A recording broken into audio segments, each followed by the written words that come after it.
Welcome to the Lead Every Day show. Our mission is to see a world well led. And our strategy to get there?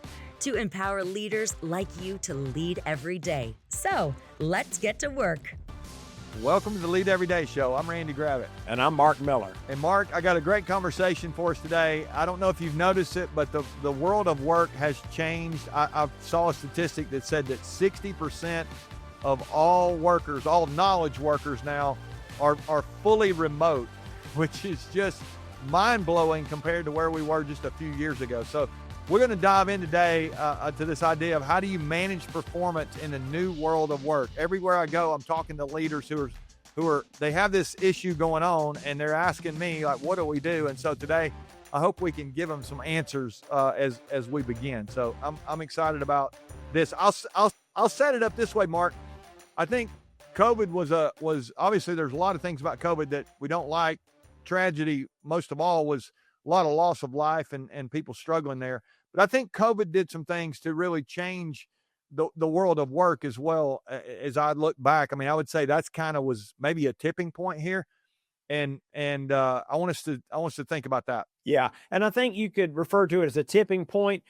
It was also an accelerator because the trends had already begun.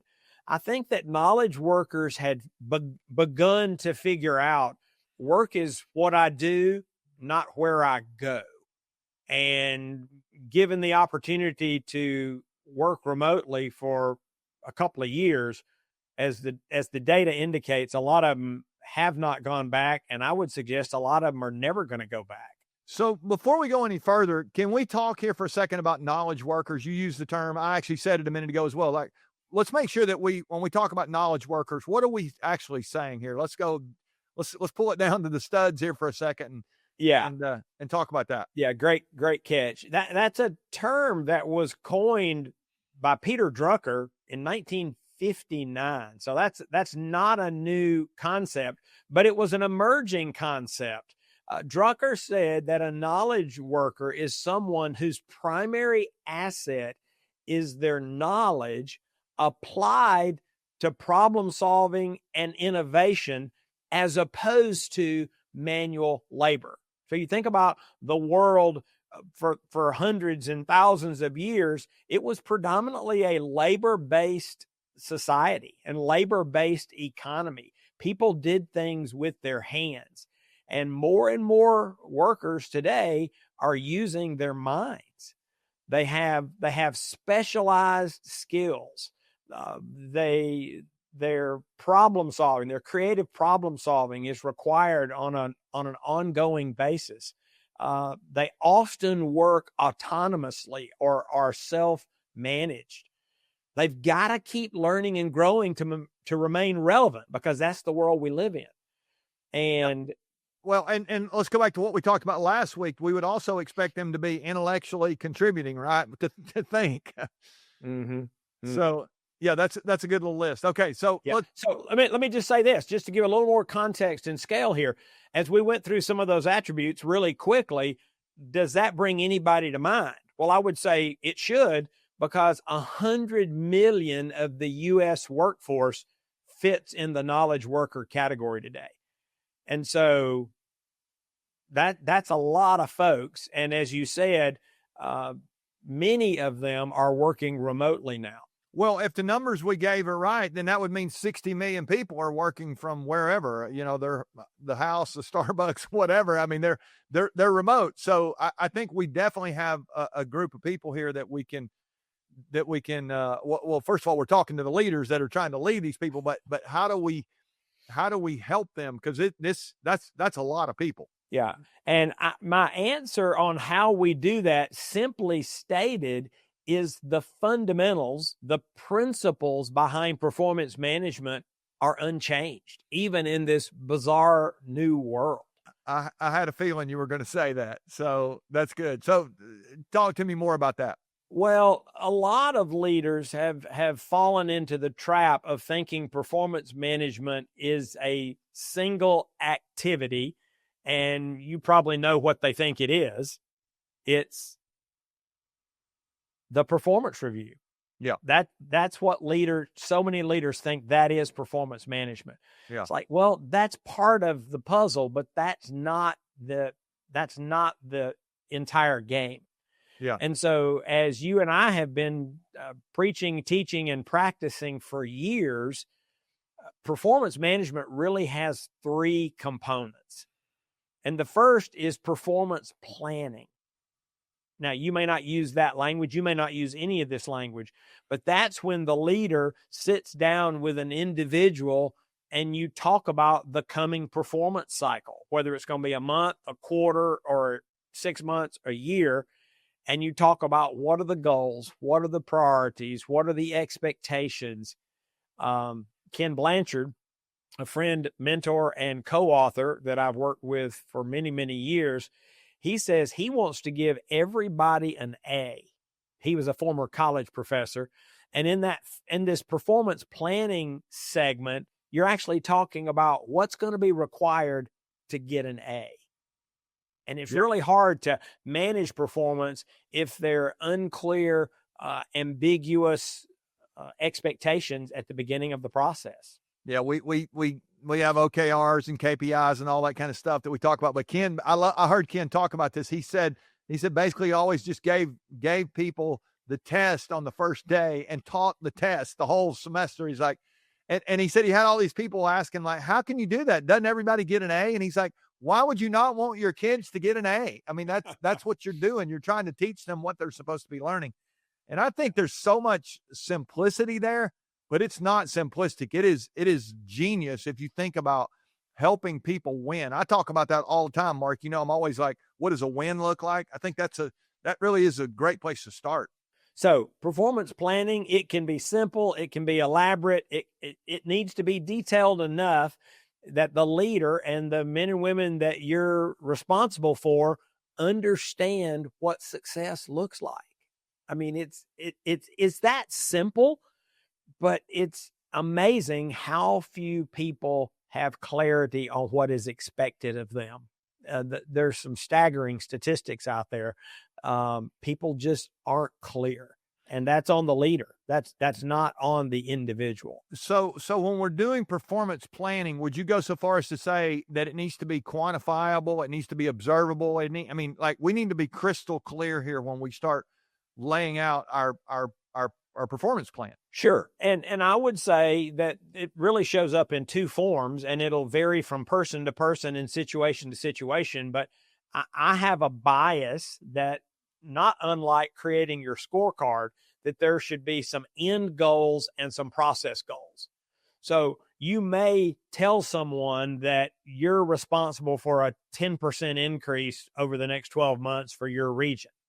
But you may also have some process goals, some specific expectations that you want people to commit to. And you need to make 40 sales calls a month. Again, I'm not suggesting this is the right answer for anybody, but you then would have a scorecard that would have a process metric. We're going to do a lot of calls, and we're going to have an outcome metric. And I would argue, as an individual contributor, my accountability is if I'm executing on the activities, the process part, and we're not seeing the return, that I need to go back to my leader, because you don't want to be there at the end of the year, let's say, and say, yes, I made all my calls and we have a 2% sales increase, because then you will have accomplished half of your objectives. And you could be in the situation where the individual says, well, I did what you told me to. Said, well, there were two things we were trying to do. We're trying to get a 10% sales increase, and organizationally we committed to 40 calls a month or whatever. But I like the level of clarity on both process and outcome. And I think that makes for a healthy dialogue and generally a good path forward. I want to talk just for a second about that, because I can't tell you how many people, Mark, I have met over the last 40 years who are struggling with role clarity and creating it. Really, we talked about last week, teaching people to think is maybe the greatest gift you can give people. But you've said for years, before we've kind of switched, I think last week you even said 1A. This gift of clarity is huge. And I think in the performance planning, so many times we struggle down the road because we weren't clear at the beginning. Why do you think Right. that's so hard for leaders to create clarity? I, I, I think it's undervalued, which doesn't even make sense. Um, I think a lot of leaders have clarity and then they project. They assume that others have clarity. And in the absence of real clarity, people will make up their own stories. They really will. They really will. I mean, you've told the story before of the operator that asked, Chick-fil-A operator that asked their key leaders about their number one priority, and they all came up with the same exact answer. Unfortunately, that was not the leader's number one priority. Yeah, it was interesting. She told me, she said they're crystal clear on the wrong thing. And I think your point is we just believe osmosis is happening because we walk in the building and it's just really not. I go back to years ago. You remember we did the event with Howard Behar, who was the president of a former president of Starbucks, served with Howard Schultz, and Howard told us, you've really got to prioritize having real conversations with real people. You got to work hard to create clarity about what's important. So I do think this is a huge struggle for so many people. Their people are not performing at the level they could because it really is on us as leaders if they're not clear on what's going on. And if we're not taking the time to create that clarity in our own mind and heart, we're never going to be able to convey that to them. Yeah, it's role clarity, but it's also performance expectations. Goal clarity there. So those are often linked, but you can tell somebody that your role is to grow sales. Well, that does not provide enough clarity for an accountability conversation 6 or 12 months from now. It's like, what are the expectations? Do you care where the sales come from? Do you care how profitable the sales are? Do you care about the payment history? I mean, how many of the people I sell to never pay us? I mean, there's all kind of stuff that if you just say gross sales, then you've probably not been clear enough. Yeah, so that's why this first step, performance planning, is so important. I guess I'll put a bow on it just to tie in what you said. For years, I've said role clarity should precede goal clarity. So once the role is clear, then you have this conversation about the specific performance expectations. And you got to do that in the new world of work or in the old school where you and I grew up. That's why I say I don't think these principles have changed even with so many remote workers. So you got role clarity and goal clarity there as a part of that. That's good stuff. Okay, so there's a second thing I think that is important if you're going to manage in the new world of work. And let me say this, by the way, I don't know if you saw this, Mark. I saw a little article about a week ago that said in 2030, 85% of the jobs that will be jobs in 2030 don't even exist yet. I mean, think about that.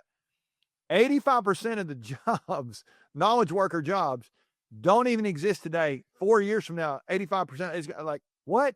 So this is just going to get harder if we don't understand these principles on the front side. So let's talk about the second one, the idea of having some ongoing coaching. I think that to me is it goes a little bit back to what I'm talking about, having those real conversations. But that ongoing coaching, I think, and we'll talk performance reviews here or annual reviews in a minute, but I think sometimes we're tempted to we'll talk about it at the review at the end of the year. And I always say that's like parenting my kids once a year. I would never do that. You want to have ongoing conversations.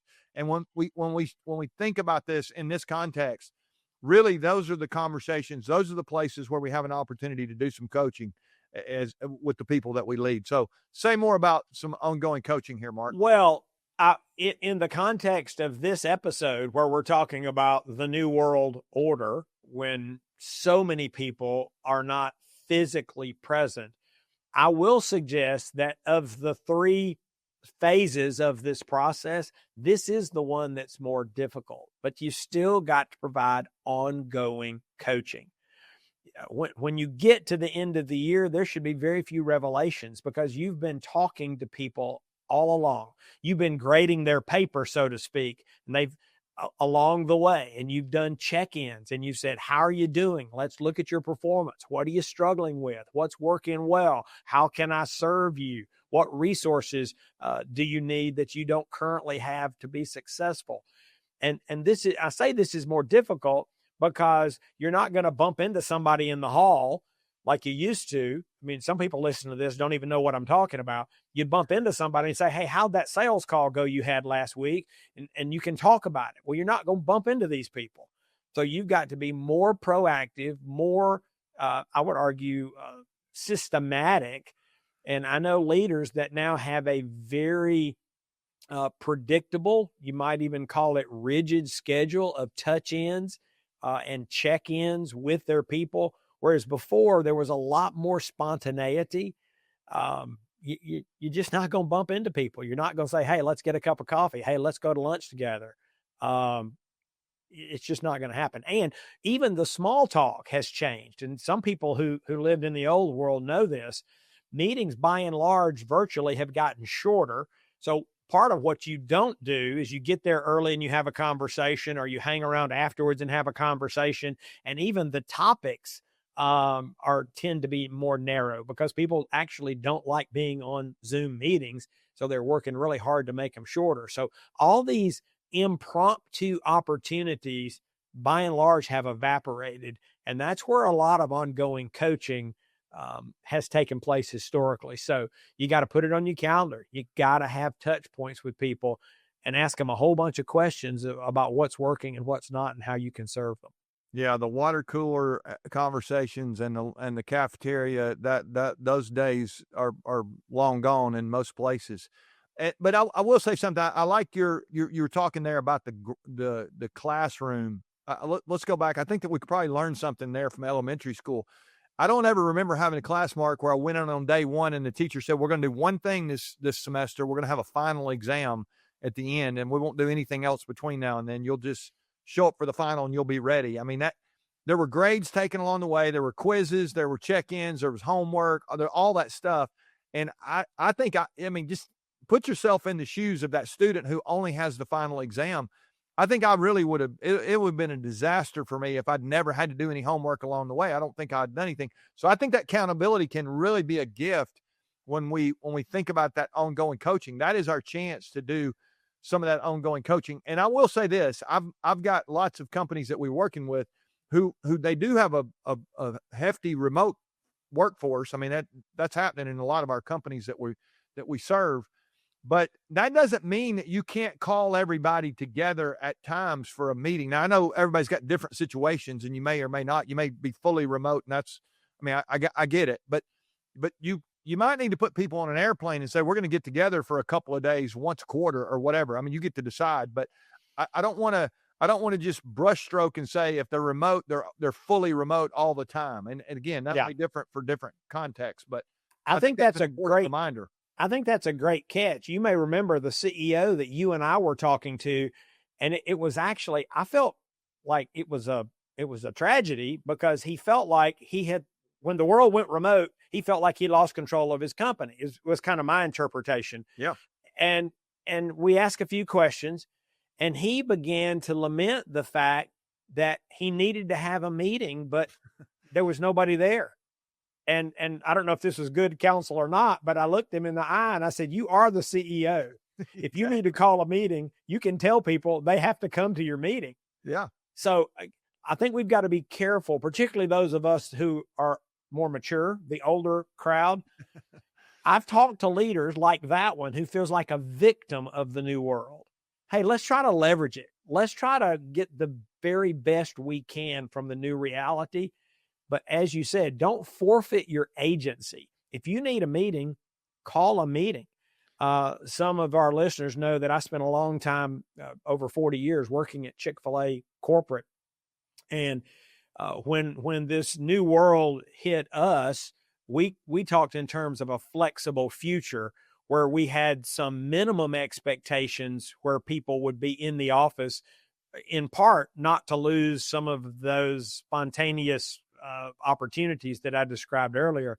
But in addition to that, we had some cultural cornerstones. And I think we ended up with 7 or 8. I'm not sure, that number may have changed by now. And those were 7 or 8 days that you were expected to be there. Now, if you're in the hospital or your mama dies, I mean, we got that. But these were not optional events. One was our Founders Day. Everybody's coming back for Founders Day. Another 3 of those days were our annual meeting when everybody comes. And so you can set those boundaries, and you can set them wherever you need to set them to create the culture you're trying to create. Yeah, that's great. Okay, so let's think here for a second about the report card, right? I mean, there is an annual review, and you've said a couple things about it. I want you to give me a little thought here, because I think this would be the third thing. We want to make sure up front that we do our performance planning, and then we got ongoing coaching. But we really do need to have an annual review. A lot of companies do that. Now, some people are tempted to think that's all we need to do. I think we've debunked that here a little bit, but talk about the annual review, Mark. Well, it's an opportunity to kind of put a bow on it, right? And start looking forward. I mean, what worked, what didn't, what did we learn, what do we repeat, what do we never do again, what worked from a process standpoint, what worked from a coaching standpoint, were there adequate resources, was there sufficient clarity, were our goals overly ambitious, and if so, why? Or were our goals too low? If they were, what can we do about that going forward? So it's a really learning moment, first and foremost, for the leader and the individual. You get to assess and reflect on what has happened and figure out what kind of adjustments you need to make going forward. But I'll give you one more thought that kind of blows some people's brain. My goal is that it be the best day of the year for that employee. Okay, hang on. You think the performance review, it can be the best day of the year? I don't know that I've ever heard a leader say it that way. I've heard you say it, but I don't hear that a lot. A lot of people go, we hate performance review, we hate annual reviews. Right. You're gonna have to help some. Right. Well, everybody will hate it if you've not done good performance planning and been diligent and consistent with your ongoing coaching. But assuming you've done those things, I would suggest you start by affirming everything that went well. And there should be no surprises, by the way, because in your check-ins, in your ongoing coaching, let's go back to the classroom example we've used several times today. If you made a C on every test, you're not expecting an A at the end, right? Because you know where you stand. So right. Hopefully, A, you're celebrating. B, there are no surprises for people. And I've already foreshadowed the reason it's a good day is you also get to talk about what you're going to do differently and better in the upcoming cycle. So what's not to love about affirming all the good stuff and partnering with your leader to figure out how you're going to be better in the future? That sounds like a great day. I love that. I think it's great. You get to the end of the year and you didn't hit your thing. How about the question, something like, what did you learn? What do you want to do differently? All those questions really do propel us into the future. And it's not a punitive day. I mean, again, if I made C's all the way through, I shouldn't be surprised that I'm making a C. And I think, we typically know if the expectations have been clear, we've done really good on the performance planning at the beginning. It should be pretty clear all the way through the process, especially if we've had that ongoing coaching. There are no surprises. So it should be. I think a lot of the angst comes from steps 1 and 2, but the way it manifests itself is you're not assessing or evaluating somebody on the performance planning conversation. You're trying to say, I've got to rate this person on a scale of 1 to 5. And there are no norms or clear definitions on what's the difference in a 4 and a 5. And then they're going to disagree in a lot of situations where I'll give you a 4 and they say, well, I think it ought to be a 5. Well, I'm the boss. It's going to be a 4. That's not what we're talking about here. Yeah. And I would assume that for most people, their performance and that performance planning conversation is multifaceted. And again, if you've been coaching them, they're going to have some wins. Let's affirm that. And then let's shift to what do we learn and what are we going to do differently in the next performance cycle. I think it can be a great day. And I will say, I was not always successful. The men and women who worked on my team for over 45 years, some of them had really bad days on the day. And again, I would say that's my fault. That's my fault, not them. But I had not done the pre-work that we spent the last 20 minutes talking about, or hadn't done it well enough. Because when you do it right, this is a good day. Do you think, Mark, you would consider, and again, everybody's going to have a different situation, do you consider bringing that person in for that performance review versus doing that over a Zoom call? I mean, because that's kind of our topic today. I mean, any thoughts there for that person is, to be able to make sure that you're doing that performance review correctly? Yeah, that'd be my personal preference. I know a lot of performance reviews that are happening virtually, but I would love to have a face-to-face conversation. But you and I have talked about this. I still think the best way to do a brainstorming session is to put a half dozen people in a room, as opposed to a half dozen people on Zoom.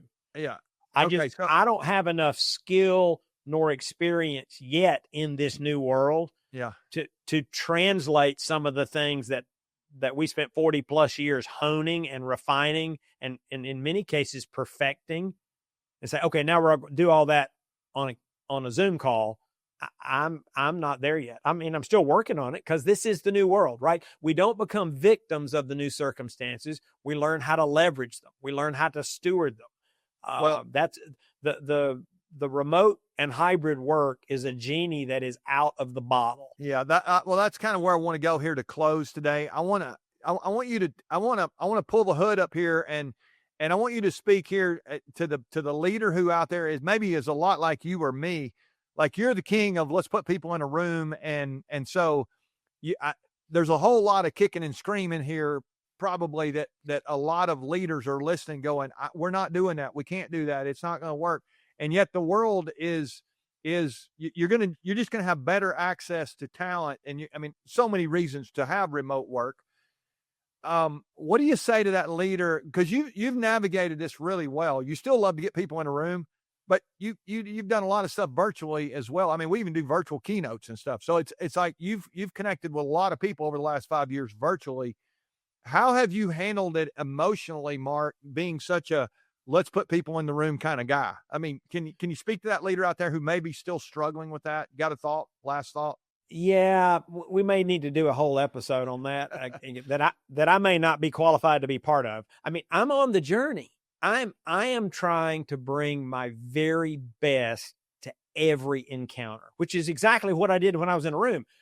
The deal is, as I mentioned earlier, we spent 40 plus years refining it and perfecting it. And I know how to put stuff on the flip chart and stick it on the wall where everybody can see it. And now people say, well, just use the virtual whiteboard in Zoom. It's like, it's not the same. That's right. It's just not the same. And so I don't have answers, but as leaders, we're supposed to figure stuff out. Yeah. And so this is the next challenge, and it may be bigger than a lot of other challenges we figured out. And the way we used to figure it out is to put a half dozen smart people in a room, and now you got to try to get them on a Zoom call. So, yeah, I'm taking it one day at a time. And this may be a journey that'll take the rest of my life. It took 40 years to kind of master the old methods. And again, mastery may even be a strong term. We were pursuing mastery, whether it be in the creative process or in problem solving or whatever. And we did it in rooms, face to face. And so now we're trying to learn new skills in a new world. And I remain optimistic, but I also know that leaders have to lean in. I've got to lean in and say, how do we make this better? How do we make it more compelling and more engaging? And I'm picking up little tips along the way, crazy things like getting people to keep their microphones open. So when somebody wants to say something, they're not looking for the button and they miss their opportunity. Yeah. Little crazy ticky-tacky things like that. So, I got a thought. Well, I want to hear it right now. I don't want you to have to raise your hand or find the mute button or wait to be called on. So I know that sounds very trivial, but those are the kind of dynamics I'm trying to restore. If you're having a brainstorming session, I don't want half the room on mute. And I really don't want people where we can't see them, right? I don't like people turning off their screen. Your camera, Like, I don't even know if they're there. So I did a keynote. You talk about doing virtual keynotes. It was one of the more disconcerting presentations of my life. One, I don't know how many people were there because, of course, it'll only show you so many on a screen. And I started scrolling. And then I did look at the number at the bottom, but it kept changing. The point was there were a lot of people, and everybody had their screens turned off. Black. Yeah, you're talking to a black screen. So I'm just talking to a bunch of squares, black squares. Some of them had their headshot, but there were a lot of them that were just black. It's like, I'm still going to try to do the very best I can. I mean, I'm going to try to fully engage with all those little black squares.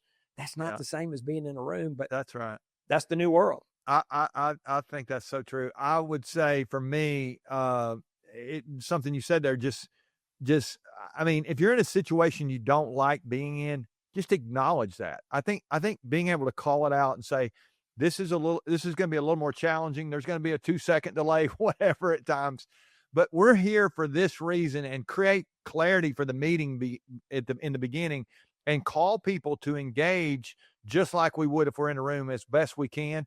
And I think we can get better at it. But it's still going to be hard, but like you said, the goal is to get to where we're trying to go, and we're going to do whatever we need to do to get there. And so, there'll be times you will have to buy some plane tickets and get them in a room. And then there'll be times where we probably could raise the level of engagement in the Zoom setting or remotely. And I think the ongoing coaching, the accountability, some of the things we've talked about today, really, they're key. So Last thought, maybe this will kind of bring it full circle. Leaders, we still are accountable for the performance of the men and women that we serve. Yeah. And the principles of performance management, as we said, I believe are unchanged. Part of the challenge for us is that many of us weren't great at it in person, and now it's gotten a little bit harder. This may be a topic where you need to lean in.